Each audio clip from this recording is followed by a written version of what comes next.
Good morning aspirant. मैं Sarvesh Kumar. Bihar exam पाठशाला में आप सबका स्वागत है।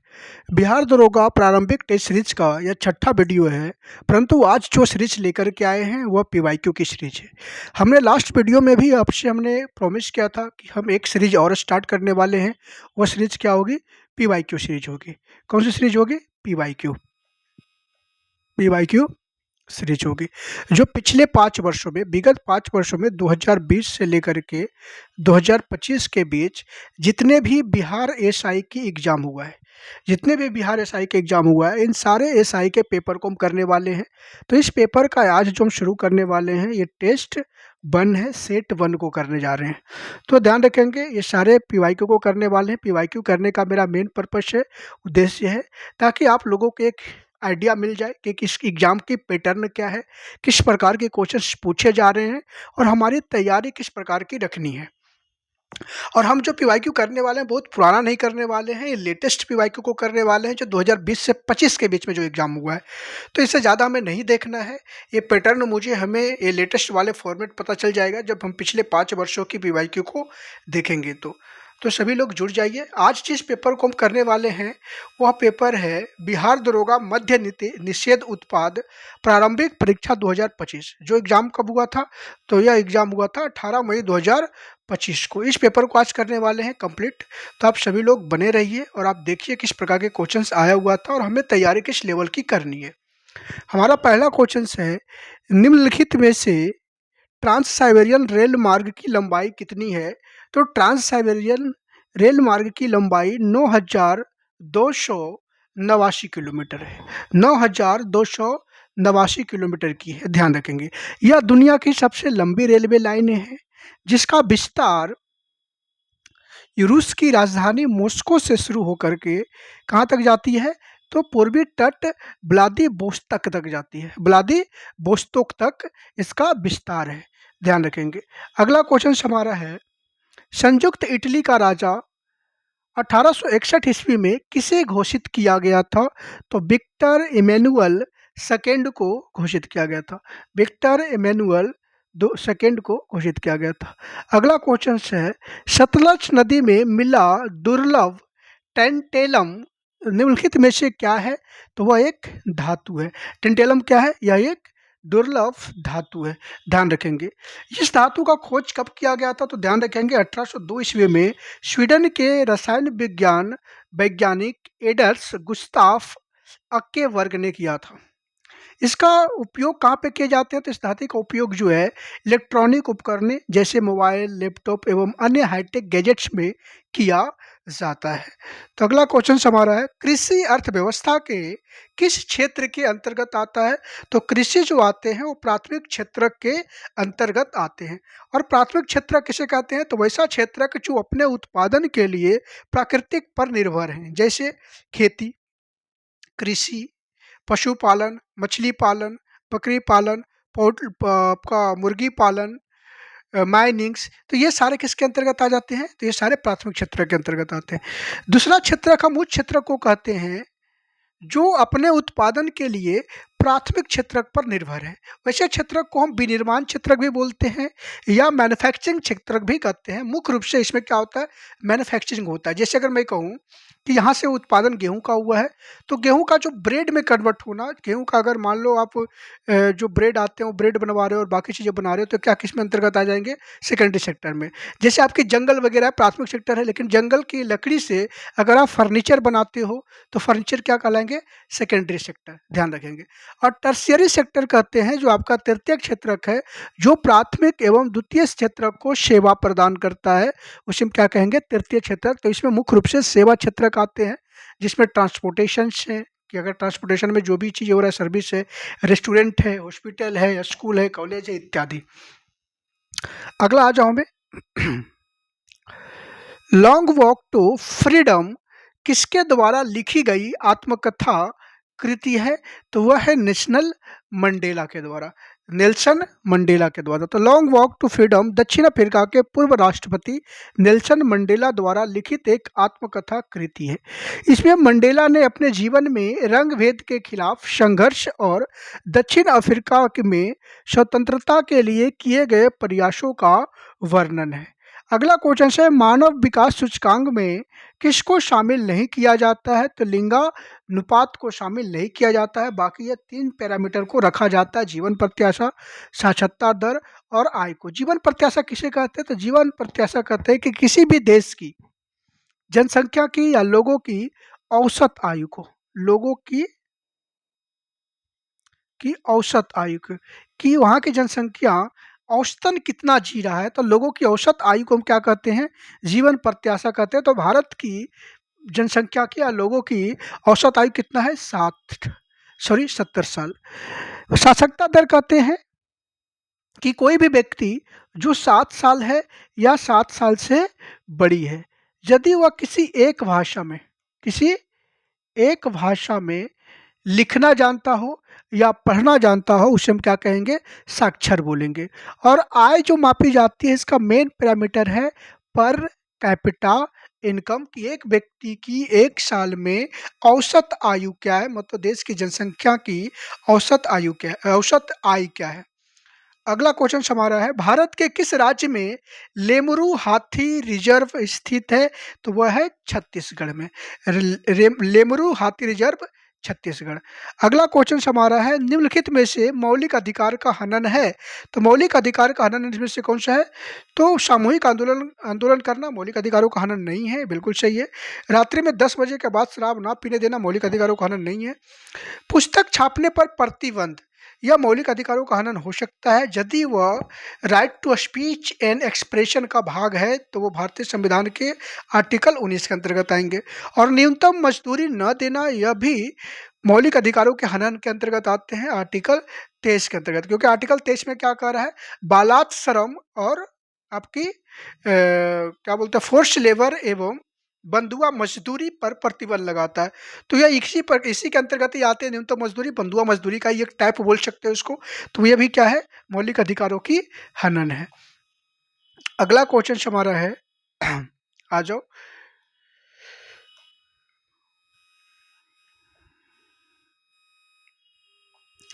निम्न में दिए गए रिक्त स्थान में कौन सा प्रीपोजिशन आएगा? तो क्या हो जाएगा? He is jealous jealous he is jealous of her success, he is jealous of her success। अगला हो जाएंगे हमारा क्वेश्चन से, मध्यकाल में चर्च द्वारा कृषि के उपज का 10वां हिस्सा कर के रूप में वसूल किया जाता था, वह क्या कहलाता था? तो जो चर्च के द्वारा जो टैक्स लिए जाते थे यूरोप में, जो कितना होता था? 10वीं हिस्सा होता था उत्पादन की, तो उसे क्या कहते थे? तो ताइद बोला जाता था, टाइड बोला जाता था। ध्यान रखेंगे, जो चर्च वाले, मतलब मुख्य रूप से जो चर्च है, पादरी है, वो लोग वसूला करता था। लिब्रे क्या था? तो लिब्रे फ्रांस की करेंसी का नाम था। फ्रांस की करेंसी का नाम क्या था? लिब्रे नाम था। और जजिया कर क्या है? तो ये गैर मुस्लिम कर है। ध्यान रखेंगे, गैर मुस्लिम कर है, जो भारत में लगाया और दुनिया में लगाया जाता था, मुस्लिम कर है। और भारत में शुरुआत किसने किया था? तो आपका 712 ईस्वी में मोहम्मद बिन कासिम के द्वारा किया गया था, मोहम्मद बिन कासिम के द्वारा किया गया था। अगला क्वेश्चन हमारा है, भारतीय बैडमिंटन खिलाड़ी सात्विक साईराज रंकी रेड्डी ने की रफ्तार से सबसे तेज बैडमिंटन हिट करने का गिनीज वर्ल्ड रिकॉर्ड बनाया है। तो उसकी रफ्तार क्या थी? तो 565 किलोमीटर प्रति घंटा था, 565 किलोमीटर प्रति घंटा। हिंगुल किसे कहा जाता है? तो हिंगुल एक कश्मीरी हिरन का नाम है, कश्मीरी हिरन का नाम है। अगला है, जी आकाश का संबंध निम्नलिखित में से किससे है? तो जी आकाश का संबंध जो है वो शतरंज से है। किससे है? शतरंज से है। हमारा अगला क्वेश्चन है, विद्युत धारा का एसआई मात्रक क्या होता है? तो विद्युत धारा की एसआई मात्रक एम्पियर है, और 1 एम्पियर बराबर 1 कूलम्ब प्रति सेकेंड होता है, 1 कूलम्ब प्रति सेकेंड होता है। बमाको किस राष्ट्र की राजधानी का नाम है? तो बमाको किस राष्ट्र की राजधानी का नाम है? तो वह है माली। माली की राजधानी बमाको है। अच्छा, इसमें और भी देख लो, जापान की राजधानी टोक्यो, माली का राजधानी बमाको, अंगोला की राजधानी लुआंडा और जर्मनी का राजधानी बर्लिन। अगला क्वेश्चन है, शिलालेखों के अध्ययन को क्या कहा जाता है? तो ग्राफी बोले जाते हैं, एपिग्राफी बोले जाते हैं। नेक्स्ट क्वेश्चन हमारा है, उपभोक्ता संरक्षण अधिनियम कब पारित किया गया था? तो वह पारित किए गए थे 1986 में। 1986 में। भारत लोकतंत्र की जननी नामक कार्यक्रम किस मंत्रालय द्वारा शुरू किया गया था? तो वह किया गया था सांस्कृतिक मंत्रालय के द्वारा। सांस्कृतिक मंत्रालय के द्वारा। हमारा अगला क्वेश्चन हमारा है, बैला डीला एक प्रसिद्ध लो यस्क की खान है जो अवस्थित है, जो कहाँ स्थित है? हमने लास्ट वाले सीरीज में भी इस क्वेश्चन को करवाए हैं। कहाँ स्थित है? छत्तीसगढ़ में। राष्ट्रीय प्रदूषण नियंत्रण दिवस कब मनाया जाता है? तो राष्ट्रीय प्रदूषण नियंत्रक दिवस जो है वो हमें हर वर्ष 2 दिसंबर को मनाया जाता है। 2 दिसंबर को मनाया जाता है। अंतर्राष्ट्रीय ग्रामीण महिला दिवस कब मनाया जाता है? तो 15 अक्टूबर को मनाए जाते हैं। 15 अक्टूबर को मनाए जाते हैं। निम्नलिखित में से गंगा की सहायक नदी कौन सी है? तो गंगा की सहायक नदी जमुना है। गंगा की सहायक नदी जमुना है। वो कहाँ पे गंगा में आकर के मिलती है? तो ये मिलती है प्रयागराज में। प्रयागराज में। यह और गंगा का सबसे बड़ी सहायक नदी भी है और गंगा की सबसे लंबी सहायक नदी भी है, ध्यान रखेंगे। अगला क्वेश्चन है, कृषि में पाई जाने वाली बेरोजगारी को किस नाम से जाना जाता है? तो उसको हम बोलते हैं छिपी हुई बेरोजगारी। छिपी हुई बेरोजगारी किसे कहते हैं? छिपी हुई बेरोजगारी का मतलब होता है कि वैसा बेरोजगारी जहाँ पर वो आवश्यकता से अधिक लोग लगे हुए हैं, जिसकी मार्जिनल प्रोडक्टिविटी शून्य है, जिसका मार्जिनल उत्पादकता जो है वो शून्य है। एग्जाम्पल में समझते हैं, जैसे अगर मान लो कि किसी परिवार में, एक परिवार मान लेते हैं कि एक परिवार है और एक परिवार में मान लेते हैं कि 10 परिवार है, 10 लोग रह रहे हैं। एक परिवार में कितने लोग रह रहे हैं? 10 लोग रह रहे हैं। इस परिवार के पास मान लेते हैं कि 1 एकड़ जमीन है और 1 एकड़ पे खेती करने के लिए 2 लोग की आवश्यकता पड़ती है, इससे ज़्यादा की नहीं। अगर 2 लोग 1 एकड़ पे 6 से 8 घंटा काम करें तो ये 2 लोगों की काम है। परंतु इस परिवार में 10 लोग होने के वजह से इस एकड़ पे, 1 एकड़ ज़मीन पे कितने लोग काम कर रहा है? 10 लोग काम कर रहा है और 10 अपने आप को क्या कर रहा है? किसान कर रहा है।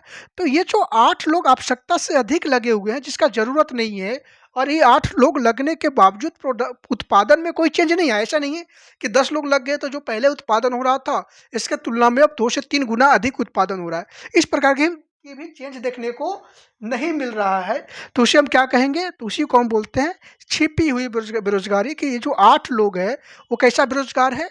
ये छिपी हुई बेरोजगार है, क्योंकि इसकी मार्जिनल उत्पादकता जो है वो कितनी है? शून्य है। अगला क्वेश्चन हमारा है, आ जाओ, निम्नलिखित में से किसे शरीर में एक चक्र में केवल एक ही बार रुधिर हृदय में जाता है? तो कौन सा हो जाएंगे? मछली। कौन है? मछली। अगला क्वेश्चन से, कंप्यूटर क्या प्रोसेस नहीं कर सकता है? तो क्या प्रोसेस नहीं कर सकता? तो वह है वायरस मैनेजमेंट को। वायरस मैनेजमेंट को। मानव नेत्र के गोले का व्यास कितना होता है? तो 2.3 सेंटीमीटर। एक बार और भी क्वेश्चन बिहार दरोगा में आया हुआ है। अगला क्वेश्चन है, भारत के किस राज्य में 200 वर्षों में बांस बूंद ड्रिप सिंचाई प्रणाली प्रसिद्ध है? तो वो प्रसिद्ध है मेघालय में। कहाँ प्रसिद्ध है? मेघालय में। औपनिवेशिक, फ्रांसीसी औपनिवेशिक में कौन सा दास प्रथा का अंत कब माना जाता है? तो दास प्रथा का अंत जो है वो 1848 में माने जाते हैं। 1848 में। ऐसे अगर आप चाहेंगे तो जब फ्रांस की क्रांति हुई थी, तो फ्रांस की क्रांति के बाद 1794 में गुलामी प्रथा को समाप्त किया गया था। परंतु बाद में जब नेपोलियन शासन में आया तो 1802 ईस्वी में पुनः गुलामी प्रथा को लागू कर दिया गया था। तो इसके बाद जो समाप्त हुआ 1848 में। तो हमारा अगला क्वेश्चन पे आ जाओ।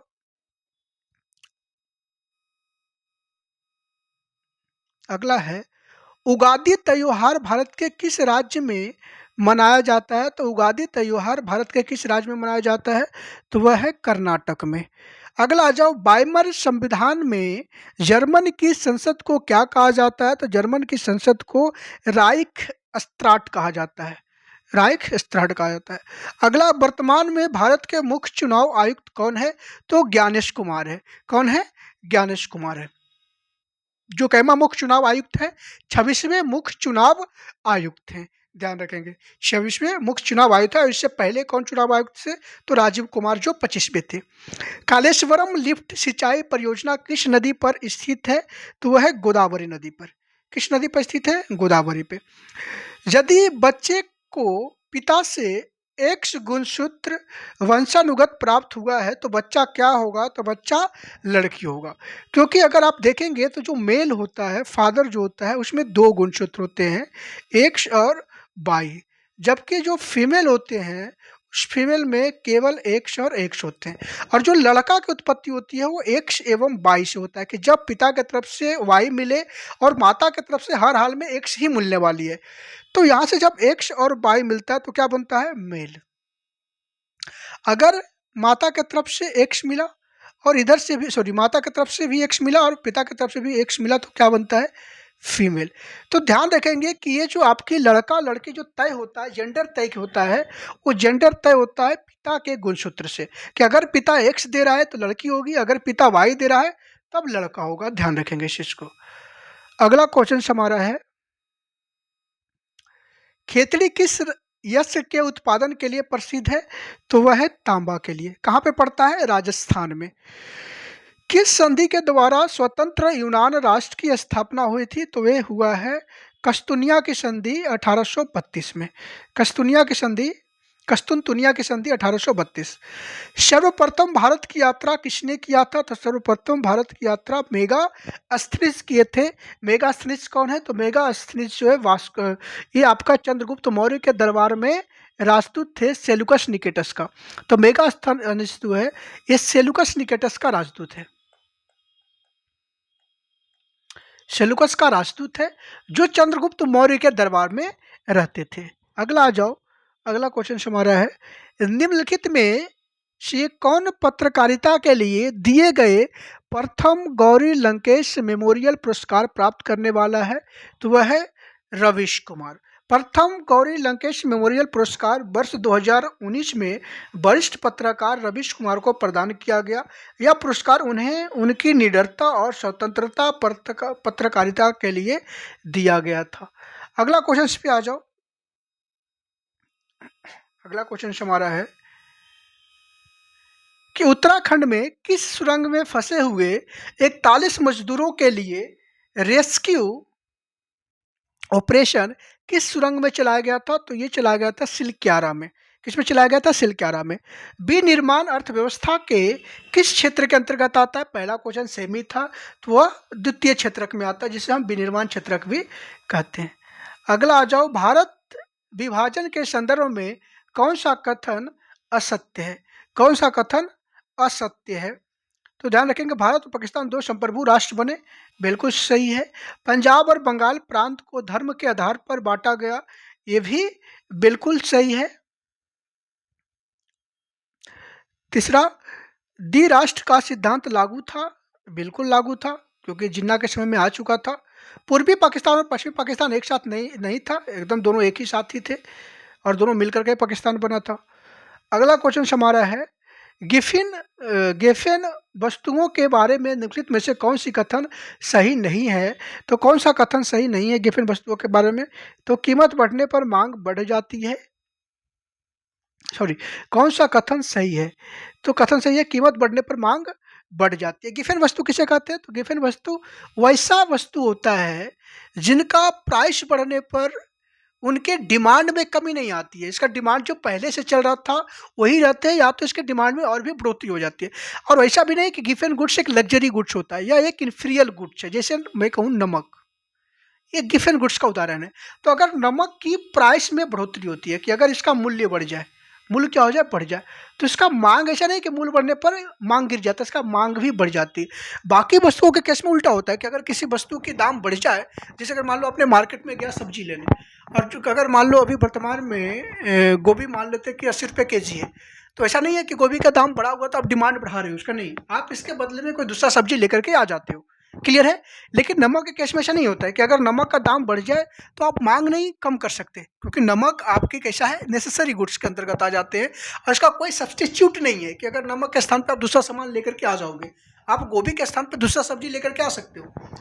तो इसका सब्स्टिट्यूट नहीं होने की वजह से क्या हो रहा है कि इसके मांग में कमी नहीं आती है, कई बार इसका मांग बढ़ जाता है। आपने कई बार देखा होगा जो आपने पिछले कुछ वर्षों में कि नमक को में इस प्रकार की कोई मैसेज आया कि नमक जो है अगले दिन से नहीं मिलेंगे बाजार में, और इसके वजह से लोग जो है ये बोरा के बोरा नमक खरीद करके लेकर के आ रहा था, और जो पहले नमक 10 रुपये में मिल रहा था वो नमक 20 रुपया 50 रुपये में खरीद कर लेकर के आ रहा है। तो ध्यान रखेंगे कि गिवन गुड्स कैसा होता है, तो वैसा गुड्स जो इन्फीरियर है परंतु प्राइस बढ़ने पर उसकी मांग में कमी नहीं आती है, उसकी मांग पहले की तुलना में और भी क्या हो जाती है, बढ़ जाती है, उसे हम क्या कहेंगे, गिवन गुड्स कहेंगे। तो जो भी नेसेसरी आइटम है जिसका सब्स्टिट्यूट नहीं है सारे इसमें आ जाएंगे। अगला क्वेश्चन है बालाघाट बालाघाट निम्न में किस राज्य में स्थित है, तो वह है मध्य प्रदेश में। किस राज्य में स्थित है, मध्य प्रदेश में। हमारा अगला क्वेश्चन है सीमा सड़क संगठन की स्थापना कब की गई थी, तो उसका स्थापना 1960 ईस्वी में किया गया था। इसका उद्देश्य क्या था, तो इसका उद्देश्य थी सीमावर्ती इलाकों में सैनिकों की पहुंच को आसान बनाना और सीमा क्षेत्रों में सड़क का निर्माण करना। क्लियर है, क्या करना, सीमा का निर्माण करना। क्लियर है, मतलब इसका मतलब क्या था कि जो बॉर्डर वाली एरिया जो है वहाँ पे सड़क नेटवर्क का विस्तार करना, सड़क को बनाना, और जो सीमावर्ती क्षेत्रों में जो सड़क बनाए जाते हैं बॉर्डर एरिया में, वो सड़क बनाने की जिम्मेदारी किसको है, तो यह जिम्मेदारी है डिफेंस मिनिस्टर को। किसको है, डिफेंस मिनिस्टर को। बाकी भारत के जो अन्य क्षेत्रों में जो है आपके जो सड़क बनाते हैं वो ministry of road and transportation बनाते हैं, जबकि वहाँ पे डिफेंस मिनिस्टर बनाते हैं। अगला क्वेश्चन हमारा है प्रथम महिला एड डी कैंप किसे चुना गया, तो किसे चुना गया, तो यह है मनीषा पाढ़ी। किसको चुना गया, मनीषा पाढ़ी को। अगला है निम्नलिखित में से चुनाव आयोग का कौन सा कार्य नहीं है, तो कौन सा कार्य नहीं है, प्रत्याशियों का प्रचार प्रसार करना, यह चुनाव आयोग का काम नहीं है। बाकी आचार संहिता को लागू करना, मतदाता सूची को तैयार करना, चुनाव चिन्ह को आवंटित करना, तो ये सारे काम चुनाव आयोग का है। भारत में मौजूदा कानून में कौन सा बदलाव कर सकता है, तो वह संसद बदलाव कर सकता है, और संसद का निर्माण राज्यसभा, लोकसभा एवं राष्ट्रपति से मिलकर के होता है, और यह भारतीय संविधान का अनुच्छेद 79 में वर्णित है। निम्न में से स्वर्ण रेखा किसे कहा जाता है, तो वह जूट को कहा जाता है। स्वर्ण रेखा कौन है, जूट है, ध्यान रखेंगे। अगला क्वेश्चन पे आ जाओ।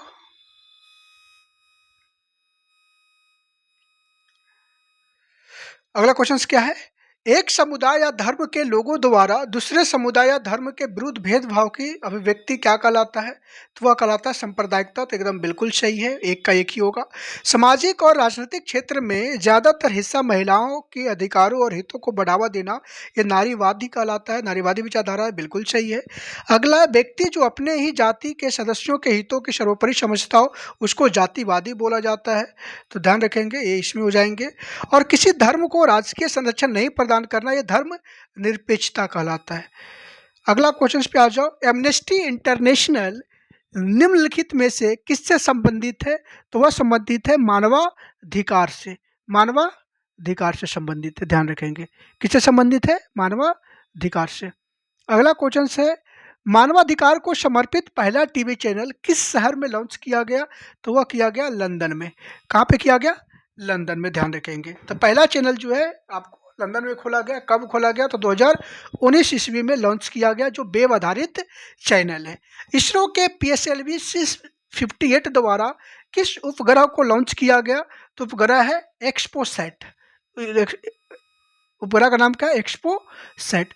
ब्रिटेन की औद्योगिक क्रांति के 1840 के दशक तक निर्यात की प्रमुख वस्तु क्या थी, तो निर्यात की प्रमुख वस्तु कपास थी।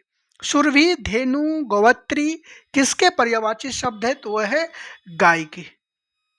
अगला है निम्नलिखित में से सर्वाधिक प्रत्यास्थ किस धातु की है, तो सबसे अधिक प्रत्यास्थ स्टील की होती है। सबसे अधिक प्रत्यास्थ किसकी है, स्टील की है, ध्यान रखेंगे। प्रत्यास्थ का मतलब क्या होता है कि जब किसी वस्तु पर बल लगाने पर उनमें कम विकृति आए या बल हटाने पर वह तेजी से पूरी तरह से मूल अवस्था में वापस आ जाए, प्रत्यस्था कहलाती है। अतः दिए गए विकल्प में सर्वाधिक प्रत्यस्था स्टील की है। अगला क्वेश्चन हमारा है काला पानी विवाद किन किन देशों के मध्य है, तो वह भारत एवं नेपाल के बीच है। किसके बीच है, भारत और नेपाल के बीच है। काला पानी का शाब्दिक अर्थ क्या होता है, तो मृत्यु का पानी या सीमा के बाहर का पानी। भारतीय तटरक्षक बल की स्थापना कब की गई थी? तो भारतीय तटरक्षक बल की स्थापना 1 फरवरी 1977 को किया गया। 1977 को किया गया। निम्नलिखित में कौन सी नदी पश्चिम की ओर बहती है? तो पश्चिम की ओर बहने वाली नदी कौन सी है? सॉरी, पश्चिम की ओर बहने वाली नदी नर्मदा है। पश्चिम की ओर बहने वाली नदी का नाम क्या है? नर्मदा है। ध्यान रखेंगे, आंसर गलत दिया हुआ है, नर्मदा है। हमने लास्ट क्वेश्चंस था इसमें भी इस प्रकार के क्वेश्चंस करवाए हैं। इसके अलावा और कौन कौन सी नदी है जो पश्चिम की ओर बहती है? तो पश्चिम की ओर बहने वाली नदी ताप्ती है, ताप्ती है, साबरमती है, साबरमती है, माही है, माहे है और माई है, जो भी मांडवी है, पेरियार है। तो ये जो सारी नदियां हैं वो पश्चिम की ओर बहती है और अरब सागर में अपने पानी को गिराता है। अमाशय में भोजन का पाचन किस अम्ल के द्वारा होता है? तो HCl के द्वारा होता है। अगला, प्राथमिक घाटा प्राप्त होता है। तो प्राथमिक घाटा का मतलब होता है राजकोषीय घाटा में से जब ब्याज भुगतान को घटाया जाता है तो प्राथमिक घाटा निकलता है। तो प्राथमिक घाटा का मतलब होता है fiscal deficit minus interest payment, fiscal deficit minus interest payment. Booker पुरस्कार के लिए नामित वेस्टर्न लोन पुस्तक के लेखक कौन है? तो चेतन मारू है। कौन है? चेतन मारू है। अगला क्वेश्चन है हमारा, जल में गिरा हुआ सिक्का अपनी सतह से ऊपर उठा हुआ प्रतीत किस कारण से होता है? तो प्रकाश के अपवर्तन के कारण। ऊर्ध्वपातन की प्रक्रिया में पदार्थ की किस अवस्था में परिवर्तित होती है? तो ठोस से डायरेक्ट गैस में, ठोस से सीधे गैस में। देश की सीमा में उत्पादित वस्तुओं और सेवाओं का कुल मूल्य क्या कहलाता है? तो ये GDP कहलाता है, सकल घरेलू उत्पाद कहलाता है, सकल घरेलू उत्पाद कहलाता है। इस प्रकार के क्वेश्चन हमने लास्ट सेट में किए हुए हैं, तो सारे सेट आप लोग जरूर देखें। ब्रिक्स इनोवेशन फोरम ने वर्ल्ड इनोवेशन अवार्ड से किसे सम्मानित किया है? तो शांता थॉटम को किया है, शांता थॉटम को किया है। प्रांकुर और मूलांकुर किससे संबंधित है? तो वह संबंधित है बीज से। किससे संबंधित है? बीज से। अगला क्वेश्चन से आ जाओ। भारत में गरीबी का निर्धारण किसके द्वारा किया जाता है? तो भारत में गरीबी का निर्धारण आपका कंजम्पशन एक्सपेंडिचर के आधार पर किया जाता है। जैसे एग्जांपल में देखो, एक आपके एक्सपेंडिचर स्तर को तैयार किया जाता है जिसको बोलते हैं पॉवर्टी लाइन। क्या बोलते हैं इसको? Poverty line.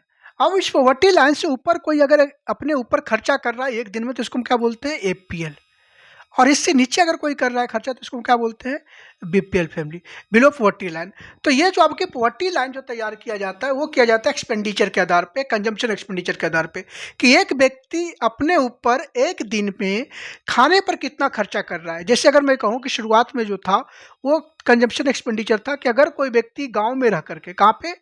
रूरल में रह करके 2400 कैलोरी कंज्यूम कर रहा है या उससे अधिक कर रहा है तो गरीब नहीं माना जाएगा। अगर 2400 से कम कर रहा है तो वह बिलो पॉवर्टी लाइन के अंतर्गत है। अगर कोई अर्बन शहर में रह रहा, शहर में रह रहा है और अगर वह 2100 कैलोरी कंज्यूम कर रहा है एक दिन में तो वह गरीब नहीं माने जाएंगे। अगर 2100 से कम कर रहा है तो गरीब माने जाएंगे। बाद में इसमें डेटा में कमी आ रही थी तो बाद में इस कैलोरी कंजम्पशन को रुपया में कन्वर्ट किया गया और सुरेश तेंदुलकर कमेटी ने इसको रुपया में कन्वर्ट किया और कहा कि अगर कोई व्यक्ति गांव में रह करके अपने ऊपर 27 रुपया खर्चा कर रहा है तो वह गरीब नहीं माने जाएंगे और अगर कोई शहर में रह करके अपने ऊपर 32 रुपया खर्चा कर रहा है तो वह गरीब नहीं माने जाएंगे। तो वर्तमान में ये पैरामीटर है और इसके अनुसार भारत में गरीबी कितनी थी? As per Suresh Tendulkar committee 21.9%। तो आप समझ सकते हो क्या स्थिति है। निम्नलिखित में से कौन सा समावयवी युग्म है?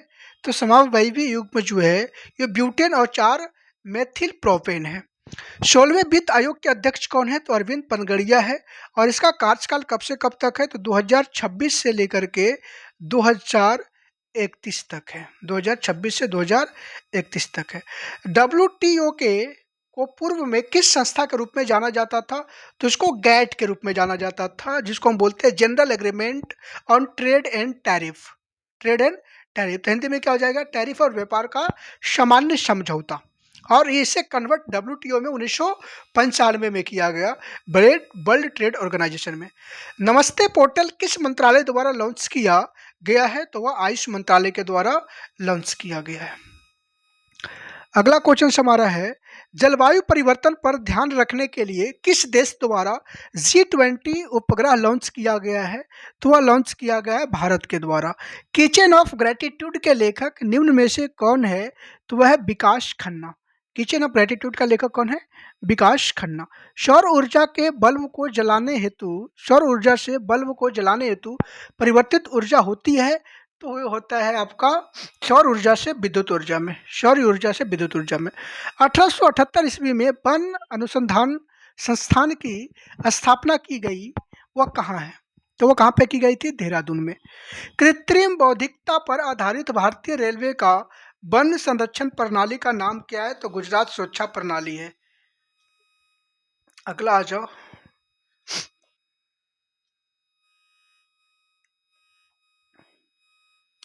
हम लोग कल सिनेमा देखने जा रहे हैं, वह कौन सा कारक है? तो कारक है अधिकरण। अधिकरण। अगला है, बहुराष्ट्रीय निगम के संबंध में निम्नलिखित में से कौन से कथन सत्य है? बहुराष्ट्रीय कंपनी मतलब एमएनसी जो होता है, एमएनसी मल्टीनेशनल कॉरपोरेशन जो है। एमएनसी का मतलब होता है कि वैसा कंपनियां जो अपने व्यापार को एक से अधिक देशों में विस्तृत किया हुआ, अपने उत्पादन को एक से अधिक देशों में मैनेज कर रहा है, रेगुलेट कर रहा है, जो अपने, और इसका उद्देश्य क्या होता है दूसरे देशों में करना? तो लेबर की सस्ता लेबर हो, सस्ता रेंट हो और मार्केट उपलब्धता। तो ध्यान रखेंगे करा कौन सी कथन सत्य है। तो कौन से कथन सत्य हो जाएंगे? वह यह एक से अधिक लाभ कमाने के उद्देश्य से, अधिक से अधिक लाभ कमाने के उद्देश्य से उन देशों में फर्म स्थापित करती है जहां पर सस्ता श्रम और संसाधन उपलब्ध हो, मतलब जहां पे सस्ते लेबर मिल जाए, सस्ते संसाधन मिल जाए, क्लियर है, सस्ते रेंट मिल जाए। तो ये सारे सुविधाएं जहां पे प्राप्त हो रहा, तो अपना उत्पादन उसी देश में स्थापित करता है। यह एक से अधिक देशों के उत्पादन पर नियंत्रण एवं स्वामित्व रखता है। ये भी बिल्कुल सही है। यह कंपनी दूसरे देशों के उत्पादन पर नियंत्रण एवं स्वामित्व रखता है, तो दूसरे देशों का उत्पादन नहीं, अपने कंपनी के उत्पादन पर जो एक से अधिक देशों में रेगुलेट कर रहा है, तो उसकी मैनेजमेंट की पूरी अधिकार उसी के पास है। और ये एक से अधिक देशों में रेगुलेट करने का उद्देश्य होता है सस्ते लेबर मिलना, सस्ते संसाधन मिलना, सस्ते रेंट मिलना और सारी सुविधाएं प्रदान किया जाना। जैसे अगर आप देखेंगे तो 1970 के दशक में अगर आप देखेंगे तो चीन ने ये सारी सुविधाएं प्रदान किया, तो सारे कंपनियां भाग करके चीन गई। क्लियर है? तो इससे हम क्या कहते हैं? Multinational company. और भारत में सारे कंपनियां किस पर्पज से आए? तो ये पर्पज से आए सर्विस के पर्पज से, क्योंकि उस समय भारत में आपके सर्विस सेक्टर के लिए काफ़ी फेमस था, और वहाँ पे भारत के जो लोग थे वो आपका एजुकेटेड थे, तो वहाँ पर इसका यूज किया गया सर्विस के लिए। जैसे अगर मान लो किसी को सर्विस प्रदान करना है तो सर्विस सेंटर भारत में खोला गया और उत्पादन सेंटर चीन में। अगला है हमारा, 1971 किस घटना से संबंधित है? तो भारत और सोवियत संघ की मित्रता से संबंधित है। और ये कितने वंशों की संधि किया गया था? तो 20 साल की संधि की गई थी इंदिरा गांधी और रूस के बीच में। नीचे दिए गए धातुओं में से संक्रमण धातु कौन सी है? तो वह है पैलेडियम। पैलेडियम। अगला क्वेश्चन से हमारा, दुर्लभ लाल अरोरा प्रकाश कहाँ देखा गया है? तो वह देखा गया है लद्दाख में। अगला क्वेश्चन पे आ जाओ, राष्ट्रीय एकता दिवस 31 अक्टूबर को किस महापुरुष के जन्म दिवस के उपलक्ष्य में मनाया जाता है? तो वह है सरदार पटेल के उपलक्ष्य में, क्योंकि सरदार पटेल जी को भारत का एकीकरण का पुरोधा माना जाता है। क्योंकि जब भारत आज़ाद हुए तो भारत में कई राजवाड़े थे, रियासतें थे, तो इन सारे राजवाड़ों को एक करना, एकत्रित करने का जिम्मेदारी सरदार साहब को ही थे। अगला क्वेश्चन, लोकतांत्रिक संविधान में निम्नलिखित में से कौन सा प्रावधान नहीं है? तो राज्य का प्रमुख का नाम के लेकर के कोई प्रावधान नहीं है, क्योंकि राज्य का प्रमुख बदलते रहता है, अस्थायी नहीं होता है। संवैधानिक लोकतंत्र हेतु देश में क्या उपेक्षित तर्क नहीं है? तो उपेक्षित तर्क है सरकार को चुनने का अधिकार जनता को होता है। अगला क्वेश्चन है हमारा,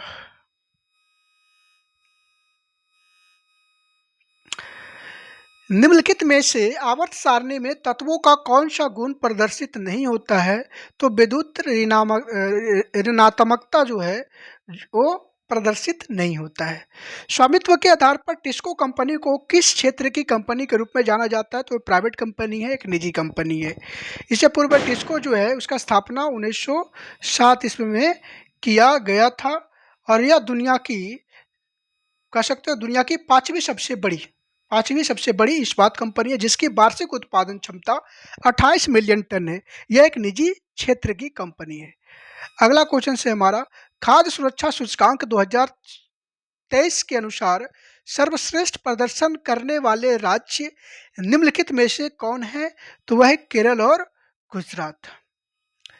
किस देश को व्यापार घाटा तब होता है किसी देश को व्यापार घाटा तब होता है जब वस्तु एवं सेवा का आयात ग्रेटर दैन वस्तु का सेवा का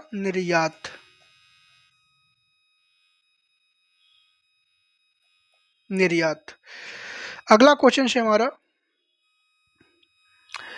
मोनासाइट से क्या तात्पर्य है? तो मोनासाइट थोरियम की एक अयस्क है। अगला क्वेश्चन हमारा है, साबुनीकरण का उदाहरण क्या है? तो साबुनीकरण का उदाहरण हमारा है ट्राइग्लिसराइड। अगला क्वेश्चन है हमारा, राष्ट्रपति द्वारा प्रधानमंत्री किसे नियुक्त किया जाता है? तो ये किया जाता है लोकसभा में बहुमत पार्टी के नेता को। और यह कहाँ पे मेंशन है? तो भारतीय संविधान के अनुच्छेद 75 में। निम्नलिखित में से कौन सा रासायनिक समीकरण असंतुलित है? तो वह है Fe+Cl बराबर FeCl3। जैव निम्नीकरण पदार्थ निम्नलिखित में से कौन से नहीं है? तो कौन से नहीं है? तो इसमें हो जाएंगे आपका प्लास्टिक के थैले। इसको एक बार आप देख लो। जैव निम्नीकरण पदार्थ, जैसे निम्नीकरण पदार्थ वे होते हैं जो जीवाणुओं या कवकों द्वारा अपघटित हो सकते हैं, जैसे बचा हुआ खाद्य पदार्थ, कागज, गोबर, धान की भूसी इत्यादि। तो इस सारे को हम क्या कहते हैं? निम्नीकरण पदार्थ कहते हैं। अगला, प्लास्टिक के थैले अजैव निम्नीकरण पदार्थ है क्योंकि वह प्राकृतिक रूप से अपघटित नहीं होते हैं, जैसे रबड़, कांच, प्लास्टिक, नायलॉन इत्यादि।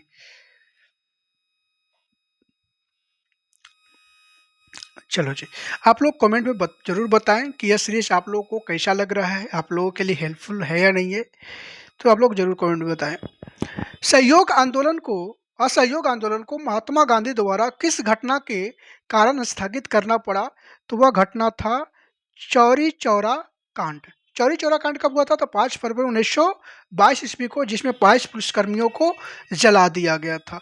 कहाँ पे हुआ था? तो ये गोरखपुर में एक थाना था चौरा चौरी, वहाँ पे, उत्तर प्रदेश।